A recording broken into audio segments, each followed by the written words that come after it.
لہٰذا میں اسی قبیلے کے اندر اپنا دواخانہ کھولوں گا تاکہ میں قبیلے کے لوگوں کی خدمت کر سکوں۔ حکیم تائیگان کے دوست بڑے حیران ہوئے کہ اتنا ماہر، اتنا عقل مند اور اتنا تجربے کار حکیم ایک قبیلے کے اندر شفا خانہ کھول رہا ہے۔ اس قبیلے کے اندر اکثر ایسے لوگ ہیں جو دوا کی قیمت بھی ادا نہیں کر سکتے، تو کیا وہ حکیم صاحب کو خاک رقم ادا کریں گے؟ اب تائیگان حکیم کے دوست اپنے دوست کو بے وقوف سمجھنے لگے، لیکن تائیگان حکیم نے قبیلے کے سردار کے پاس گیا اور کہا، حضور میں اس قبیلے کے اندر ہی ایک شفا خانہ کھولنا چاہتا ہوں، لیکن میرے پاس اتنی رقم نہیں کہ میں اپنا شفا خانہ بنا سکوں۔ جتنے بھی بڑے جڑی بوٹیاں ہیں اور دوا ضرورت ہوگی میں وہ خود بنا سکوں گا، کیونکہ میں ساری دوا بنانے کے اندر عبور حاصل کر چکا ہوں، لیکن کسی جگہ شفا خانہ کھولنے کے لیے مجھے ایک اچھے مکان کی ضرورت ہوگی۔ حضور اگر آپ میرے لیے ایک مکان کا بندوبست کر دیں تو میں قبیلے کے لوگوں کی خدمت کرنا چاہتا ہوں۔ یہ سن کر کیتلان قبیلے کا سردار بڑا حیران ہوا اور کہا، اے نوجوان، مجھے تم سے یہ امید نہیں تھی کہ تم اتنی اچھی تعلیم حاصل کرنے کے بعد بھی اپنے دل کے اندر دولت کے لیے لالچ نہیں آنے دو گے، بلکہ تم اپنے قبیلے کے لوگوں کی خدمت کرو گے۔ میں تمہارے لیے ایک اچھا سا مکان تلاش کرواتا ہوں۔ چند دنوں کے بعد قبیلے کے سردار نے تائیگان حکیم کو اپنے پاس بلایا اور کہا، گاؤں کے نکر پر ایک خوبصورت مکان میں نے تمہارے لیے خرید لیا ہے، تم اب اس کے اندر اپنا شفا خانہ تیار کرو اور قبیلے کے لوگوں کی خدمت شروع کر دو۔ اللہ تمہیں اس کا اجر ضرور دے گا، اور تمہیں کبھی بھی کسی چیز کی ضرورت ہو تو بے شک مجھے ضرور یاد رکھنا۔ اب تائیگان حکیم صاحب نے ادویات اکٹھی کی اور ضروری سامان جا کر بازار سے خریدا اور قبیلے کے سردار کے ہاتھوں اپنے دواخانے کا افتتاح کر دیا۔ اب وقت گزرنے لگا اور گاؤں کے لوگوں کو بہت سہولت ہو گئی۔ پہلے گاؤں کے لوگ چھوٹی سی بھی مرض کا علاج کرانے کے لیے شہر کے حکیم کے پاس جاتے، کئی گھنٹوں کا سفر کرنا پڑتا اور جاتے جاتے مریض راستے میں ہی دم توڑ دیتا۔ اس لیے اب کیتلان قبیلے کے لوگ اپنے حکیم تائیگان سے بہت خوش تھے اور سارے قبیلے کے لوگ اس کو دعائیں دیتے تھے۔ وقت گزرنے لگا اور چند سالوں بعد اسی قبیلے کے اندر ایک نوجوان واپس لوٹا جو کہ ایک تاجر تھا، اور وہ مصر کے شہر کہرہ کے بازار کے اندر تجارت کرتا تھا۔ جب وہ چند سالوں کے بعد اپنے کیتلان قبیلے کے اندر لوٹا تو اپنے ساتھ ایک خوبصورت حسین و جمیل لڑکی کو اپنے قبیلے کے اندر لے آیا۔ جب کیتلان قبیلے کے لوگوں نے اتنی حسین و جمیل لڑکی کو دیکھا تو لوگ بڑے حیران ہو گئے اور اس نوجوان سے پوچھنے لگے، یہ لڑکی کون ہے اور تم اسے قبیلے کے اندر کیوں لے آئے ہو؟ تو اس نے بتایا کہ یہ بھی میری طرح کہرہ کے بازار کے اندر تجارت کرتی تھی، اور ہم دونوں ایک ساتھ تجارت کرتے تھے، اور ہم دونوں کی ایک دوسرے کے ساتھ بات چیت ہونے لگی، اور یہ بات چیت محبت میں تبدیل ہو گئی، اور پھر ہم دونوں نے بازار کے قاضی صاحب سے نکاح پڑھوایا، اور پھر میں اس کو اپنے قبیلے لے آیا۔ قبیلے کے لوگ بڑے خوش ہوئے کیونکہ وہ لڑکی بھی شکل سے بہت ہی خوبصورت اور سمجھدار خاتون تھی۔ اس کے علاوہ وہ پڑھی لکھی خاتون تھی۔ جب یہ خبر کیتلان قبیلے کے اندر پھیلی تو کیتلان قبیلے کی ساری خواتین اس تاجر کی بیوی سے ملنے کے لیے آنے لگیں، اور جو بھی خاتون اس لڑکی کو دیکھتی تو وہ حیران ہو جاتی، کیونکہ اتنی خوبصورت حسین و جمیل لڑکی پورے کیتلان قبیلے کے اندر موجود نہیں تھی۔ کیتلان قبیلے کے لوگ بہت زیادہ سادہ مزاج اور خوش باش تھے، اور قبیلے کے سارے لوگوں نے اس لڑکی کو اتنی محبت دی کہ اس لڑکی کو محسوس نہیں ہوا کہ وہ اپنا گھر چھوڑ کر آئی ہوئی ہے۔ وقت گزرنے لگا، اس تاجر کی شادی کو 2 سال گزر گئے۔ اب پورے قبیلے کے اندر یہ بات ہر طرف پھیلنے لگی کہ تاجر کی بیوی تو بہت خوبصورت ہے اور اس کے علاوہ سمجھدار بھی ہے، لیکن اسے 2 سال گزر گئے، اس سے کوئی خوشخبری نہیں ملی۔ آہستہ آہستہ جب یہ بات اس تاجر کی بیوی کے کانوں تک پہنچی تو اس نے اپنے شوہر کو کہا، تم مجھے حکیم صاحب کے پاس لے جاؤ، میں اپنا علاج کروانا چاہتی ہوں۔ اس نوجوان تاجر نے اپنی بیوی کو کہا تمہیں پریشان ہونے کی ضرورت نہیں، اس دفعہ جب میں تجارت کے سلسلے میں کہرہ سے اسکندریہ کی طرف جاؤں گا تو اس اسکندریہ کے اندر ایک حکیم میرا بہت گہرا دوست ہے، ہم اسی سے ہی تمہارے لیے دوا خریدیں گے اور اس کے بعد اللہ تعالیٰ ہمیں خوشخبری دے گا۔ چند ماہ کے بعد وہ دونوں اس حکیم صاحب کے پاس گئے۔ حکیم صاحب نے جب اس کی بیوی کا معائنہ کیا تو اس نے تاجر کی بیوی کو بتایا کہ آپ کے اندر کوئی ایسا مسئلہ نہیں ہے کہ جس سے آپ اپنا بچہ پیدا نہ کر سکیں۔ مجھے لگتا ہے کہ آپ کے شوہر میں ہی باپ بننے کی صلاحیت نہیں، لیکن اس بات کی خبر تم اپنے شوہر کو نہیں ہونے دینا، کیونکہ تیرا شوہر میرا بہت قریبی دوست ہے اور میں اس کو اس طرح غمگین نہیں دیکھنا چاہتا، لہٰذا تم اللہ سے دعا کرو، اللہ تعالیٰ تمہارے لیے کوئی سبب پیدا کر دے گا۔ یہ خبر سن کر وہ لڑکی بڑی حیران ہو گئی اور اپنے شوہر کو کہا، حکیم صاحب نے مجھے کہا ہے کہ اللہ تعالیٰ ہمیں جلد اولاد سے نوازے گا۔ تاجر خوشی خوشی اپنی بیوی کو گھر لے آیا۔ اب وقت گزرنے لگا اور اب تاجر کی بیوی سوچنے لگی کہ اگر میں نے اپنے شوہر کو بتا دیا تو ہو سکتا ہے کہ وہ مجھ پر غصہ کرے اور کہے کہ ماں بننے کی صلاحیت تیرے اندر نہیں اور تم مجھ پر الزام لگاتی ہو، اور اگر اس بات پر وہ یقین بھی کر لے تو میرے شوہر کو بہت دکھ ہوگا، لہٰذا اس کا کوئی اور حل ہی سوچنا ہوگا۔ وقت گزرنے لگا تو ایک دن تاجر کی بیوی کے دماغ میں خیال آیا۔ اس نے سر پر دوپٹہ لیا اور حکیم تیگان کے شفا خانے کی طرف چل پڑی، جس کا شفا خانہ کیتلان قبیلے کے ایک کونے میں موجود تھا۔ حکیم صاحب دوپہر کا وقت تھا، اپنے شفا خانے کے اندر بیٹھ کر دوائیاں تیار کر رہے تھے۔ دروازے پر دستک ہوئی۔ حکیم صاحب نے اندر سے ہی آواز دے دی، آپ جو بھی ہیں اندر آ جائیں، باہر گرمی بہت زیادہ ہے۔ تو باہر سے آواز آئی، حضور میں فلاں تاجر کی بیوی ہوں۔ تو حکیم صاحب فوراً اٹھ کھڑے ہوئے اور کہا، اے خاتون تم اندر آ جاؤ۔ تاجر کی بیوی اندر چلی گئی اور ایک جا کر لکڑی کے بنے ہوئے پھٹے پر بیٹھ گئی۔ حکیم صاحب اپنی نشست پر بیٹھے ہوئے اور سر نیچے کی طرف جھکائے اس خاتون سے پوچھنے لگے، جی خاتون بتائیے تمہیں کیا مسئلہ ہے تاکہ میں تمہیں کوئی دوا دے سکوں۔ تو اس خاتون نے کہا، حضور میری شادی کو 3 سال گزرنے والے ہیں، لیکن اللہ تعالیٰ نے ہمیں ابھی تک اولاد جیسی نعمت سے نہیں نوازا، آپ مجھے کوئی ایسی دوا دیں۔ تو حکیم صاحب نے تاجر کی بیوی کا معائنہ کیا اور کہا، مجھے تمہیں دیکھ کر ہی پتہ چل گیا ہے کہ تمہارے اندر ماں بننے کی صلاحیت ہے، لیکن اگر 3 سال کے اندر بھی تمہیں اولاد نہیں ہوئی تو اس کا مطلب یہی ہے کہ تیرے شوہر کے اندر باپ بننے کی صلاحیت نہیں ہے۔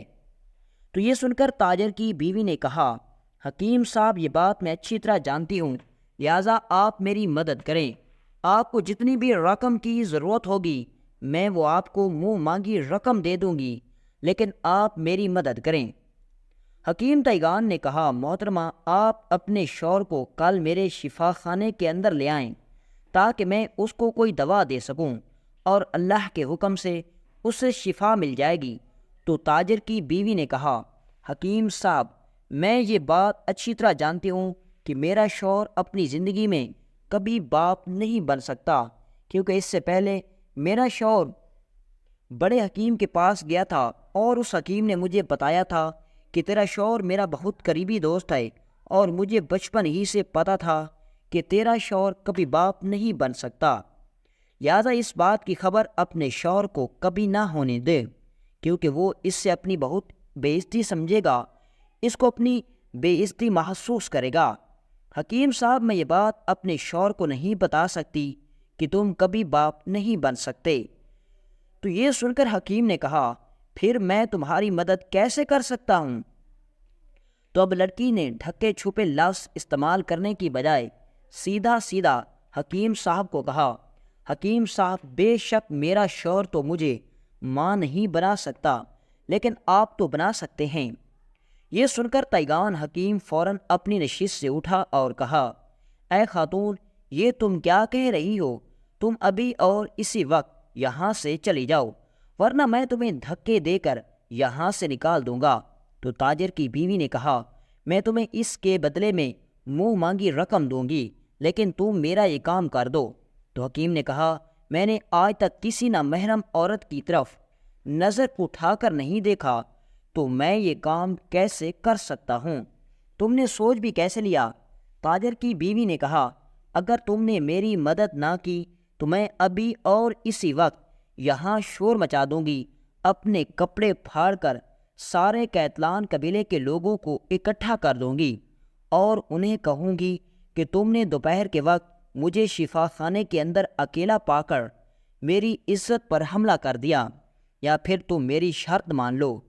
یہ سن کر حکیم صاحب بہت گھبرا گئے اور دل ہی دل میں سوچنے لگے اور اللہ سے دعا کرنے لگے، اے میرے رب تو ہی میری مدد فرما، تو ہی بہتر جانتا ہے کہ آج تک میں نے اپنے پیٹ کے اندر ایک بھی حرام کا نوالا نہیں جانے دیا، آج تک میں نے کسی نامحرم عورت کی طرف آنکھ اٹھا کر بھی نہیں دیکھا۔ حضور اے میرے مالک میں یہ کام کیسے کر سکتا ہوں؟ تو ہی میری مدد فرما۔ اتنے میں اس تاجر کی بیوی نے شور مچانا شروع کر دیا اور شور مچاتے مچاتے اس نے اپنے جیب سے خنجر نکالا، اپنے کپڑے پھاڑنا شروع کر دیے اور اپنے چہرے اور جسم پر اپنے ہی ناخنوں سے زخم کرنے لگی اور چیخنے چلانے لگی۔ تھوڑی ہی دیر گزری، قیطلان قبیلے کے لوگ شور سن کر شفا خانے کے اندر پہنچے تو انہوں نے دیکھا کہ اس شفا خانے کے اندر صرف قیطلان قبیلے کا حکیم تائیگان اور اس تاجر کی حسین و جمیل بیوی موجود تھے، اور اس کے کپڑے پھٹے ہوئے اس کے جسم پر زبردستی کے نشان تھے۔ یہ دیکھ کر گاؤں کے لوگوں نے اس خاتون سے پوچھا کیا ہوا، تم اتنا شور کیوں مچا رہی ہو؟ تو اس تاجر کی بیوی نے شور مچا مچا کر گاؤں کے لوگوں کو بتایا کہ اس حکیم نے مجھے زنا کی دعوت دی اور کہا تم میری بات مان لو اور تمہیں جتنی بھی رقم کی ضرورت ہوگی میں تمہیں دے دوں گی۔ تاجر کی بیوی نے شور مچا مچا کر گاؤں کے لوگوں کو بتایا کہ میں حکیم صاحب کے پاس اپنی بیماری کے علاج کے لیے دوا لینے کے لیے آئی تھی، لیکن حکیم تائیگان نے جب اتنی حسین و جمیل بیوی کو اکیلا پایا تو حکیم صاحب نے میرے اوپر گندی نظریں ڈالنا شروع کر دیں، اور پھر اپنے حوث کی ہاتھوں تانگ ہو کر اس نے مجھے گناہ کرنے کی دعوت دی اور کہا اپنا جسم میرے حوالے کر دو۔ جب میں نے حکیم صاحب کی اس گندی اور ناپاک پیشکش کو ٹھکرا دیا تو حکیم صاحب نے میرے ساتھ زبردستی کرنا شروع کر دی اور حکیم صاحب نے میری عزت کو نوچ ڈالا۔ یہ دیکھ کر قبیلے کے لوگ بڑے حیران ہو گئے کہ ہم نے آج تک تو حکیم صاحب کے بارے میں کبھی ایسا نہیں سنا، تو پھر آخر کیا ہوا؟ تو قبیلے کے اندر کچھ منافق لوگ تھے جو حکیم صاحب سے سخت نفرت کرتے تھے۔ تو انہوں نے کہا اے قبیلے کے لوگوں، جب اتنی خوبصورت لڑکی اکیلے شفا خانے کے اندر موجود ہوگی تو حکیم صاحب کی نیت کے اندر ضرور شیطان آ جائے گا، تو اس میں کوئی شک کرنے کی ضرورت نہیں کہ حکیم صاحب بے گناہ ہیں یا گنہگار ہیں۔ حکیم صاحب اپنی بے گناہی کی صفا پیش کرنے لگے، لیکن کسی نے بھی حکیم صاحب کی کسی بھی بات پر یقین نہ کیا۔ اب گاؤں کے یعنی قبیلے کے لوگوں نے حکیم تائیگان کو پکڑا اور گھسیٹتے ہوئے شہر کے قاضی کے پاس لے گئے۔ شہر کا قاضی حکیم تائیگان کو اچھی طرح جانتا تھا اور اس کی ایمانداری سے اچھی طرح واقف تھا۔ قاضی بھی حکیم تائیگان کے کردار کو اچھی طرح جانتا تھا۔ جب قاضی صاحب نے حکیم تائیگان کو قبیلے کے لوگوں کے ہاتھوں گھسیٹتا ہوا دیکھا تو اس نے فوراً سپاہیوں کو حکم دیا کہ قبیلے کے لوگوں سے حکیم تائیگان کو پکڑ کر کٹہرے کے اندر لے آؤ۔ حکیم تائیگان کو کٹہرے کے اندر کھڑا کیا گیا تو اب قاضی صاحب نے قبیلے کے لوگوں سے اصل ماجرا پوچھا، تو قبیلے کے لوگوں نے اس خاتون کو بھی پیش کیا اور سارے لوگ حکیم صاحب کے خلاف گواہی دینے لگے۔ قاضی بڑا حیران ہوا کیونکہ حکیم تائیگان کو بھی اچھی طرح جانتا تھا، لیکن جب دوسری طرف اس نے غور کیا تو سارے کا سارا قبیلہ حکیم تائیگان کے خلاف ہو چکا تھا، اور اس لڑکی کے زہری جسم کو دیکھ کر ایسا لگ رہا تھا کہ جیسے اس لڑکی کو کسی نے بہت بری طرح نوچ لیا ہو۔ اب حکیم صاحب نے یعنی جب میں نے دیکھا کہ اب پورا قبیلہ میرے خلاف ہو چکا ہے، لہٰذا اب میرے الفاظ کی کوئی اہمیت نہیں، تو وہ قاضی کے سامنے خاموش کھڑا ہو گیا۔ قاضی صاحب نے حکیم تیگان سے پوچھا، حکیم صاحب کیا آپ اپنی صفائی میں کچھ کہنا چاہتے ہیں؟ تو حکیم صاحب نے خاموشی اختیار کر لی۔ اب قاضی صاحب نے گواہوں اور ثبوتوں اور اس عورت کی زہری حالت کو دیکھ کر حکیم صاحب کو سزا کے طور پر سنسار کرنے کا حکم دے دیا اور اس لڑکی کو باعزت اپنے واپس گھر بھیج دیا۔ اس کے چہرے پر پریشانیوں کو دیکھ کر قاضی صاحب نے حکیم تیگان سے کہا، حکیم صاحب اگر تمہیں لگتا ہے کہ تم بے گناہ تھے تو تم نے اپنی صفائی میں کیوں کچھ نہیں کہا؟ تم اپنی صفائی میں کچھ کیوں نہیں کہا؟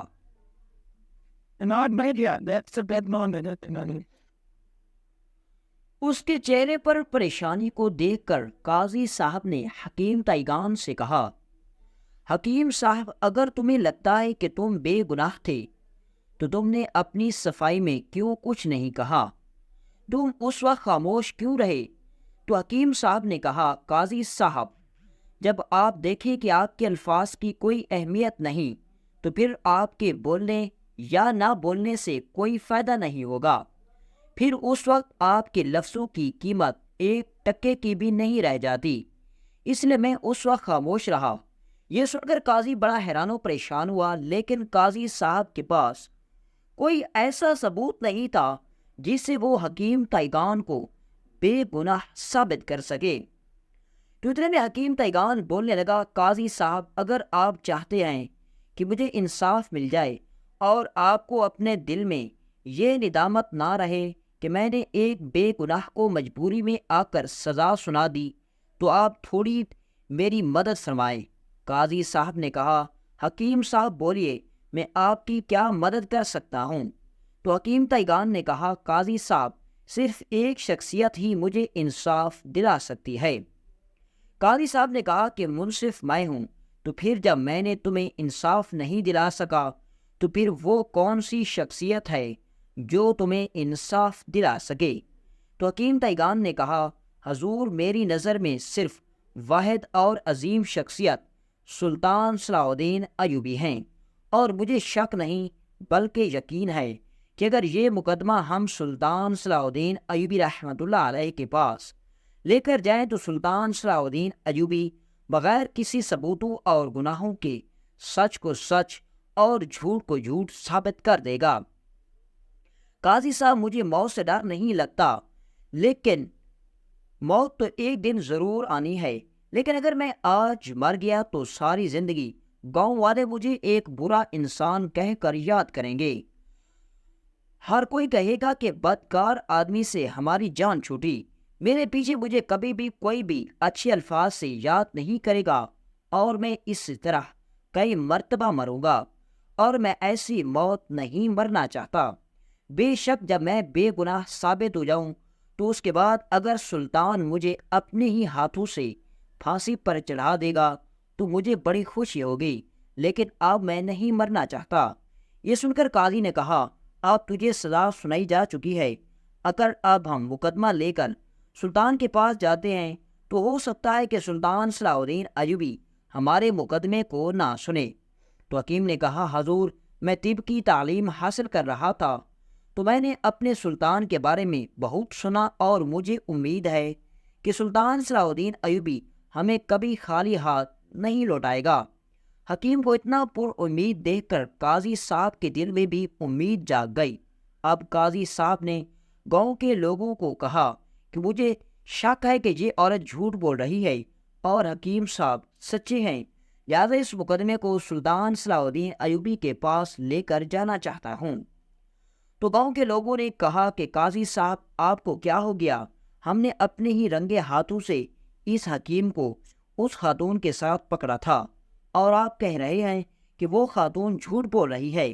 تو قاضی صاحب نے کہا کہ کبھی کبھی آنکھوں کا دیکھا سچ نہیں ہوتا، لیکن گاؤں کے سادہ لوگوں کے دماغ میں یہ بات نہیں آئی، اور اس عورت پر سب گاؤں والوں نے یقین کر لیا۔ قاضی نے ہمت نہ ہاری اور مقدمہ لے کر سلطان صلاح الدین ایوبی رحمۃ اللہ علیہ کی عدالت میں پہنچ گئے۔ سلطان صلاح الدین ایوبی رحمۃ اللہ علیہ عدالت میں لوگوں کے مقدمات سن رہے تھے۔ تو اتنے میں جب قاضی صاحب کا سلطان صلاح الدین ایوبی نے سنا تو سلطان صلاح الدین ایوبی نے سپاہی کو حکم دیا کہ قاضی صاحب کو میرے پاس حاضر کرو۔ سلطان صلاح الدین ایوبی قاضیوں کا بہت احترام کرتے تھے، کیونکہ سلطان صلاح الدین ایوبی جانتے تھے کہ قاضیوں کی وجہ سے ہی میری سلطنت کے اندر انصاف قائم ہو سکتا ہے۔ قاضی صاحب کو سلطان کے سامنے پیش کیا گیا تو سلطان صلاح الدین ایوبی نے آنے کی وجہ دریافت کی، تو قاضی صاحب نے سلطان صلاح الدین ایوبی کو مکمل ماجرا سنایا، اور اس نے سلطان صلاح الدین ایوبی رحمۃ اللہ علیہ کو بتایا کہ کس طرح حکیم تیغان کی دکان کے اندر اچانک لڑکی کے رونے کی چیخنے کی آوازیں آنے لگیں۔ جب گاؤں کے لوگ پہنچے تو اس لڑکی کو اس حالت میں پایا گیا، اور سارے کا سارا گاؤں اور وہ لڑکی حکیم تیغان کے خلاف گواہی دے رہے ہیں، لیکن حکیم تیغان کے پاس اپنی بے گناہی کو ثابت کرنے کے لیے کچھ موجود نہیں۔ سلطان معظم آپ ہی انصاف کریں اور حکیم تیغان کو بے گناہ ثابت کر کے اس لڑکی کو سزا دلائیں، تاکہ وہ آج کے بعد کسی پر بھی جھوٹا الزام نہ لگا سکے۔ یہ سن کر سلطان صلاح الدین ایوبی کو اس عورت پر بہت غصہ آیا۔ اس کے بعد سلطان صلاح الدین ایوبی رحمۃ اللہ علیہ نے حکم دیا کہ کل اس عورت کو اور حکیم تیغان کو عدالت کے اندر پیش کیا جائے گا۔ اگلے دن عدالت لگی۔ سلطان صلاح الدین ایوبی رحمۃ اللہ علیہ نے حکم دیا کہ آج کے دن عدالت کے اندر صرف حکیم تیغان اور تاجر کی خاتون کا مقدمہ چلایا جائے گا۔ اس کے آنے والے فریادیوں کو اگلے دن کا وقت دیا جائے۔ سلطان صلاح الدین ایوبی بھی جان گئے تھے کہ اس عورت کو بے نقاب کرنا اتنا آسان نہیں ہے، کیونکہ اس عورت نے بڑی ہی چلاکی سے حکیم تیغان کو اپنے جال میں پھنسا دیا۔ اگلے دن عدالت لگی۔ سلطان صلاح الدین ایوبی رحمۃ اللہ علیہ عدالت کے اندر موجود تھے۔ قاضی صاحب، حکیم تیغان، وہ خاتون اور گاؤں کے لوگ عدالت کے اندر جمع تھے۔ اب سلطان صلاح الدین ایوبی سے مکمل روداد سنی، اور اس کے بعد حکیم تیغان کو کہا کہ تم اپنی صفائی میں کچھ بولو۔ تو حکیم تیغان نے بھی اپنے دل کی بھڑک نکالی اور سلطان صلاح الدین ایوبی کے سامنے جو سچ تھا سچ بول دیا۔ سلطان صلاح الدین ایوبی کے لیے یہ مشکل تھی کہ ان دونوں میں سے کون سچا ہے اور کون جھوٹا ہے، اس کو ثابت کیا جائے۔ اب سلطان صلاح الدین ایوبی نے حکیم تیغان کو کہا کہ اگر تم نے واقعی میں اس خاتون کے ساتھ زیادتی کی اور اس کو اپنی ہوس کا نشانہ بنایا تو تمہیں ایسی عبرت ناک سزا دی جائے گی کہ تاریخ کے اندر تجھے لوگ نفرت کی وجہ سے یاد کریں گے۔ اور پھر سلطان صلاح الدین ایوبی نے اپنے چہرے کا رخ اس عورت کی طرف موڑا اور کہا، اے خاتون، اگر تو نے حکیم تیغان پر جھوٹا الزام لگایا ہوا اور یہ بات سچ ثابت ہو گئی تو تجھے بھی ایسی عبرت ناک سزا دی جائے گی۔ دونوں تھر تھر کانپنے لگے۔ اب تو سلطان صلاح الدین ایوبی پریشانی کی حالت میں سوچ رہے تھے کہ آخر سچ اور جھوٹ میں کیسے فرق کیا جائے۔ اتنے میں سلطان صلاح الدین ایوبی نے سپاہیوں کو حکم دیا کہ ایک بڑا سا برتن لے آؤ۔ سپاہی حیران ہوا، لیکن سلطان کے حکم پر ایک بڑا سا برتن لائے۔ اب سلطان صلاح الدین ایوبی رحمۃ اللہ علیہ نے سپاہیوں کو کہا کہ اس کے اندر پانی ڈالو۔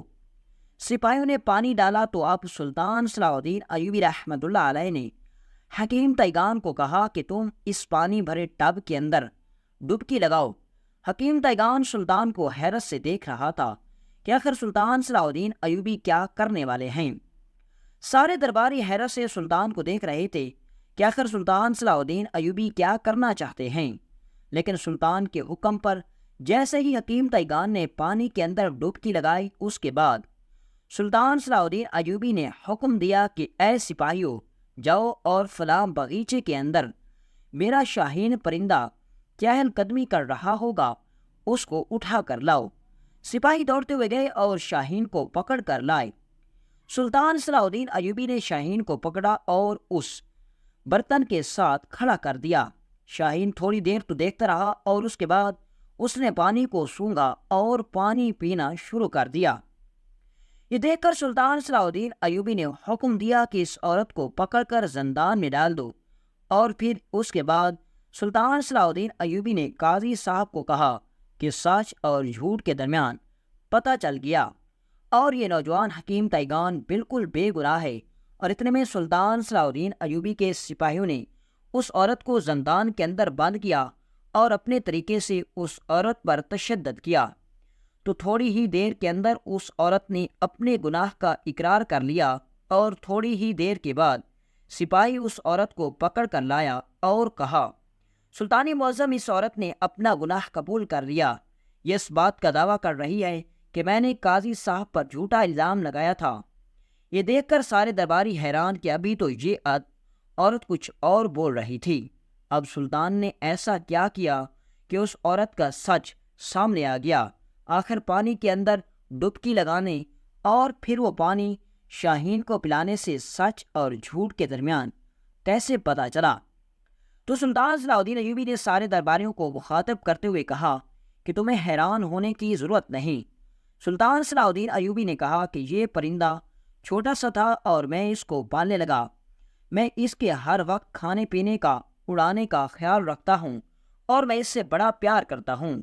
اور اس کی سب سے بڑی اور خوبصورت عادت یہ تھی کہ یہ میرا پرندہ جھوٹا پانی پیتا نہیں، اور اس کے علاوہ یہ میرا پرندہ حرام پانی نہیں پیتا۔ اور جب میں نے حکیموں کو کہا کہ اس کے اندر ڈبکی لگاؤ، اور جب حکیم نے ڈبکی لگائی تو اگر حکیم صاحب نے خاتون کے ساتھ زیادتی کی ہوتی تو اس کا جسم ناپاک ہوتا، اور جب اس نے پانی کے اندر ڈبکی لگائی تو پانی بھی ناپاک ہو جاتا، اور میرا یہ پالتو پرندہ کبھی بھی یہ پانی نہ پیتا۔ لیکن جیسے ہی میرے پرندے نے پانی پینا شروع کر دیا تو مجھے پتہ چل گیا کہ یہ عورت جھوٹ بول رہی ہے، اور اسی طرح میں نے اس عورت کو جھوٹا ثابت کر دیا۔ اور جب سپاہیوں نے اس عورت کو تشدد کا نشانہ بنایا تو اس نے اپنے جرم کا اقرار کر لیا، اور اسی طرح سلطان صلاح الدین ایوبی رحمۃ اللہ علیہ کے سامنے اس عورت نے اپنی مکمل داستان سنائی کہ کس طرح میں نے قاضی صاحب کے پاس گئی اور اسے کہا کہ میں ماں نہیں بن سکتی، تو میری مدد کرو کیونکہ میرا شوہر باپ بننے کی اہلیت نہیں رکھتا۔